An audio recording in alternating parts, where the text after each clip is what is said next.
সকালবেলা বাবার ডায়ালিসিস যে ওই জন্য মা বাবা ভোরবেলা চলে গেলাম নার্সিংহোম। এরপরে আমি হাঁসগুলোকে ছেড়ে দিয়ে মুরগির ফার্মে চলে গেলাম। এখন মুরগিগুলোর খাবার দিতে গিয়ে দেখি মুরগির খাবার তো প্রায় শেষ হয়ে গেছে। যতটুকু আছে ওগুলো বস্তা শেষ করে দিলাম। কাল রাতে বানানো হয়েছিল নাবড়ার পিঠা, তো যার বাড়িতে পিঠে হয়নি এটার থেকে খেয়ে নাও। এরপরে আমি টিফিন করে স্কুটি নিয়ে সোজা চলে গেলাম গোডাউনে মুরগির খাবার আনতে। একটা বস্তা স্কুটিতে লোড করে নিয়ে চলে এলাম। আজকে হাটবার, তো হাটে গিয়ে এখন পেঁপে গাছের বীজ খুঁজতে শুরু করলাম। একটা একটা দোকানে খুঁজতে 5-6টা দোকানে খুঁজলাম, কিন্তু সব দোকানেই হতাশ হলাম, এক জায়গাতেও পেলাম না। তো বাড়ি চলে এসে পিক ফার্মে গিয়ে পিক ফার্মটাকে ভালোভাবে ক্লিন করে এখন পিগলিটগুলোকেও খাবার দিয়ে দিলাম।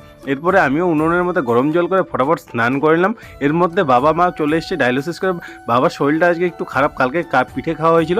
এরপরে মা ভাত বেড়ে দিল, তো সবাই মিলে একসাথে ভাত এখন চলে গেলাম কবিতরের ফার্মে গিয়ে আগে বাচ্চাগুলোকে চেক করলাম। দেখো ছোটো বাচ্চাগুলো অনেকটাই বড় হয়ে গেছে, আর যে সাদা বাচ্চা দুটো ছিল ওটাও অনেক বড় হয়ে গেছে। আর এই একটা ডিমের জায়গায় এখন 2টো ডিম পেরেছে। এখন আমি এদের খাবার দিয়ে দিলাম। এত সুন্দর কমেন্ট করার জন্য থ্যাংক ইউ। তো দেখা হচ্ছে নেক্সট ভিডিওতে, টাটা।